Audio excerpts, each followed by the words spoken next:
2024 లేదా 25లో డిగ్రీ లేదా బీటెక్ చదివారా? సాఫ్ట్‌వేర్ జాబ్ కోసం ఎదురు చూస్తున్నారా? అయితే కోడ్ జ్ఞాన్ 100 డేస్ కోర్సులో చేరండి. జాబ్ సాధించండి. నమస్కారం ఉమాగారు. నమస్తే అమ్మా. శని వక్రించడం అంటే ఏంటి? ఇది ఎన్ని రోజుల పాటు ఉంటుంది? మరి నక్షత్రాల వారీగా చూసుకున్నట్లయితే దీని ప్రభావం ఏ విధంగా ఉంటుంది ఉమాగారు? తప్పకుండా అమ్మా. శని వక్రించడము అనేటువంటి దాని మీద మనం మాట్లాడుతున్నామండి. అంటే చాలామంది గ్రహాల యొక్క మార్పుల వల్ల దీంట్లో ఏముందిలే అనుకోవచ్చు. అంటే శని వక్రించడము, శని అనేటువంటి ఆయన ఎప్పుడూ కూడా క్రమశిక్షణకి, నిబద్ధతకి, డిటర్మినేషన్‌కి, డెడికేషన్‌కి, కష్టానికి, ఇన్స్పిరేషన్‌కి, ఇండివిడ్యువాలిటీకి అన్నిటికీ కూడా ఆయనే కారణం అండి.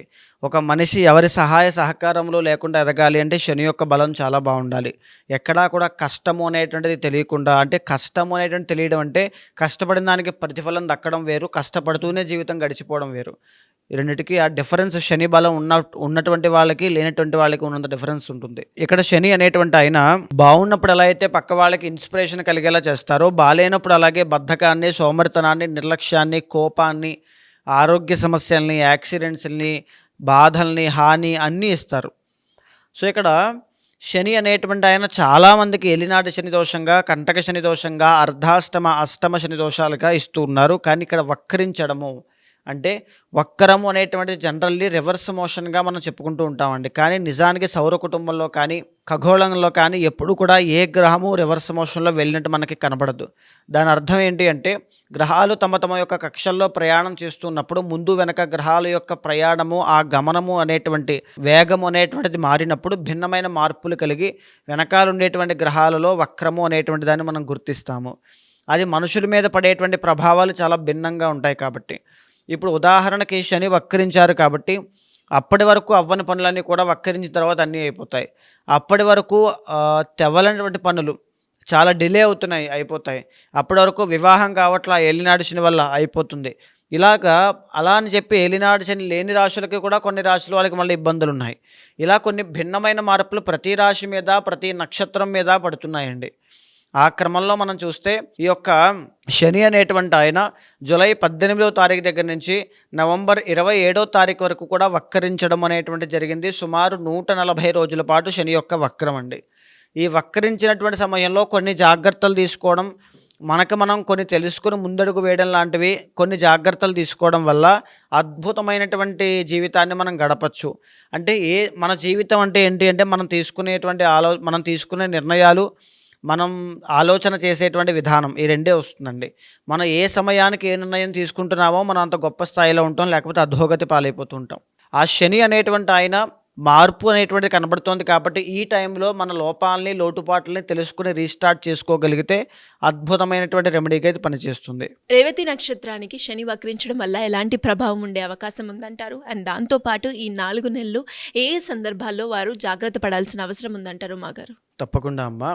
రేవతి నక్షత్రము, శని వక్రము, ఈ 2 విషయాలు మనం మాట్లాడుకుంటే చాలామందికి తెలియనటువంటి విషయం ఏమిటి అంటే రేవతి నక్షత్ర జాతకులకి ప్రతి నక్షత్రానికి కూడా ఒక అధిపతి లేకపోతే ఒక దేవతా నక్షత్రం ఉంటుంది. అంటే ఉదాహరణకి ఆరుద్ర నక్షత్రం శివుడిది, హస్తా నక్షత్రం వినాయకుడిది, కృత్తికా నక్షత్రం సుబ్రహ్మణ్య స్వామిది. అలాగే రేవతి నక్షత్రం శనీశ్వరుడిది, శనిగ్రహానిది ఆ నక్షత్రం రేవతి అండి. సో రేవతి నక్షత్రం వాళ్ళకి శని ఎప్పుడూ కూడా జనరల్లీ అంత నెగిటివ్ చేస్తారనేటువంటిది చెప్పుకోక్కర్లేదు. అయితే జాగ్రత్తలు మాత్రం 100% తీసుకోవాలి. ఉదాహరణకి శని ఈ యొక్క రేవతి నక్షత్ర జాతకులకి ఇప్పుడు జన్మశని నడుస్తూ వక్రించడం వల్ల 12th హౌస్లో శని ఉంటే ఎలాంటి ఫలితాలు ఇస్తారో అలాంటివి కనబడుతున్నాయి. సో మీరు పడేటువంటి ప్రతి కష్టానికి అన్నిటికీ కూడా ఇక్కడి నుంచి ప్రతిఫలం కనబడేటువంటి రోజులు దగ్గరికి వచ్చాయని చెప్పచ్చు. రెండవది ఆరోగ్య సమస్యలు తగ్గడం, ఇన్వెస్ట్మెంట్స్, పెట్టినటువంటి ఇన్వెస్ట్మెంట్స్ అన్నీ కూడా కలిసి రావడం, ఇలాంటివన్నీ కూడా గౌరవ మర్యాదలు, రాజయోగం, డబ్బు నిలబడడం, ధనయోగం, వాహన యోగాలు ఇవన్నీ కూడా ఇక్కడి నుంచి మీకు స్టార్ట్ అవుతాయి. ఇక శనికి 3 ఆస్పెక్ట్స్ కలిగి ఉంటాయండి, 3, 7, 10. 3వ ఆస్పెక్ట్ అనేటువంటి వృషభ రాశి వీళ్ళకి దీనివల్ల ఏంటి అంటే సిబ్లింగ్స్ లేదా కొలీగ్స్, వీళ్ళతో బాండింగ్ అనేటువంటిది చాలా స్ట్రాంగ్ అవ్వడం, విజయం వైపు వెళ్ళడానికి వాళ్ళతో చాలా మంచి స్ట్రాంగ్ బాండ్ అనేటువంటిది ఏర్పాటు చేసుకుని ఒక డెడికేషన్తో పనిచేయడం లాంటివి ఖచ్చితంగా కనబడతాయి. ఆస్తి తగాదాలు కానీ, వివాదాలు కానీ సాల్వ్ అయ్యేటువంటి అవకాశాలు ఎక్కువగా ఉంటాయి. చాలా బాగుంటుందండి. ట్రావెలింగ్స్ అన్నీ కూడా కలిసి వస్తాయి కూడా. సెవెంత్ ఆస్పెక్ట్ అయినటువంటి కన్యా రాశి ప్రధానంగా వివాహం కోసం ఎదురు చూస్తున్నటువంటి వాళ్ళకి వివాహం అయ్యేటువంటి యోగం, విదేశాలు వెళ్ళేటువంటి యోగం, బిజినెస్లో గ్రోత్ కనిపించేటువంటి యోగం, శత్రుబాధలు తగ్గేటువంటి యోగము. ఇంకా చెప్పాలి అంటే పెట్టుబడి పెట్టినటువంటి ఉమ్మడి వ్యాపారం చేస్తున్న పార్ట్నర్షిప్లో ఎలాంటి ప్రాబ్లము లేకుండా ముందుకు వెళ్ళేటువంటి యోగంగా చెప్పుకోవచ్చు. 10th ఆస్పెక్ట్ అయినటువంటి అంటే 10వ రాశి అయినటువంటి ధనస్సు రాశి అవ్వడం మూలాన ప్రధానంగా ఏం జరుగుతుందంటే మా కెరీర్లో గ్రోత్ అనేటువంటిది కనబడుతుంది. ఎలాంటి గ్రోత్ అంటే ఏదైతే కర్మ క్రియ మీరు పని చేస్తూ ఉంటారో అందులో మీరు పెట్టే ఎఫర్ట్ ప్రతి దానికి కూడా రిజల్ట్స్ చాలా బాగుంటాయి. ఉద్యోగ ప్రాప్తి అంటే ఎవరైతే ఉద్యోగం లేకుండా ఇబ్బంది పడుతున్నారో ఈ 4 మాసాల్లో ఉద్యోగం రావడం లాంటివి 100% జరుగుతాయి. వడ్డీ వ్యాపారం చేసే వాళ్ళకి, టీచింగ్ ఫీల్డ్లో ఉన్న వాళ్ళకి, స్పిరిచువల్ వేలో ఉన్న వాళ్ళందరికీ కూడా గొప్పదైనటువంటి మార్పులు, ఒక న్యూ ఎక్స్పీరియన్సెస్ అనేటువంటివి కనబడతాయి అని చెప్పచ్చు.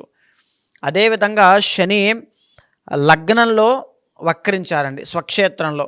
దీనివల్ల వీళ్ళ జీవితంలో వీళ్ళకు ఉండేటువంటి లోటుపాట్లని, తప్పులని అన్నిటినీ కూడా సరిదిద్దుకుంటూ కొత్త కొత్తవి నేర్చుకుంటూ మంచి మంచి మనుషులను కలుస్తూ ముందుకు వెళుతూ అంటే వారి జీవితాన్ని వాళ్ళే ఒక సక్రమమైన పద్ధతిలో ఒక ఏర్పాటు చేసుకుని ముందుకు వెళ్ళేటువంటి యోగంగా చెప్పుకోవచ్చు. 10 మందిని ఇన్స్పైర్ చేసే విధంగా, లేకపోతే ఒక మోటివేషన్తో ముందుకు వెళ్ళడం కానీ అంటే ఈ జీవితంలో ఇది ఒక ప్రధానమైన ఘట్టం అండి.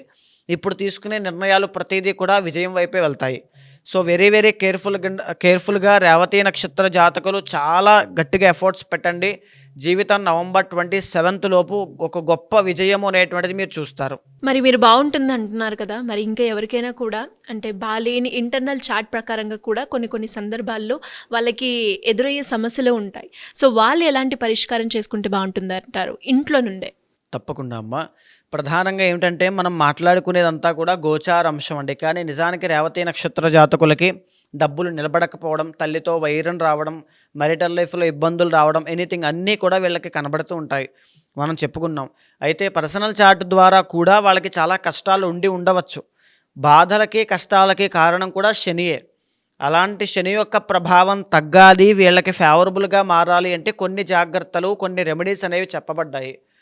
ఉదాహరణకి రేవతి నక్షత్ర జాతకులు శివ ఆరాధన చేస్తే అద్భుతమైన ఫలితం, నారాయణుణ్ణి ఆరాధన చేస్తే అద్భుతమైన ఫలితాలు ఉంటాయి. రావి చెట్టు చుట్టూ ప్రతిరోజు కూడా లేదా ప్రతి శుక్రవారము కానీ రావి చెట్టు చుట్టూ, బుధవారం కానీ రావి చెట్టు చుట్టూ ఒక 21 ప్రదక్షిణాలు చేయండి. చేసి ఆ రావి చెట్టు వద్ద నుంచుని ఓం నమో నారాయణాయ అనేటువంటి మంత్రాన్ని 108 సార్లు జపం చేయండి. శని యొక్క ప్రభావం తగ్గుతుంది. నల్ల నువ్వులు తీసుకుని దానంగా ప్రతి శనివారం ఇవ్వడం కానీ, నల్ల నువ్వుల నూనెతో శని భగవానుడికి తైలాభిషేకం చేయించడం కానీ, శక్తి ఉన్నవాళ్ళు శనికి జపము, అర్చన, తర్పణము, హోమము, దానము, అభిషేకము ఇలా క్రతు అంతా కూడా ఆచరించడం కానీ, సుదర్శన హోమము అనేటువంటిది బిజినెస్ గ్రోత్ని ఇస్తుంది, దృష్టి ప్రభావాన్ని తొలగిస్తుంది, డబ్బులు నిలబెడుతుంది, ఉన్నటువంటి చెడు నెగిటివ్ ఎనర్జీని అంతా కూడా తీసేస్తుంది. కాబట్టి సుదర్శన హోమం చేయించడం కానీ ఖచ్చితంగా చేయండి. మీ పర్సనల్ చార్ట్ చూసుకోండి. ఇక్కడ ఎంత బాగున్నా మీరు కష్టాలు పడుతున్నారంటే పర్సనల్ చార్ట్లో దోషం ఉండడం వల్లే మీరు పడుతున్నారు.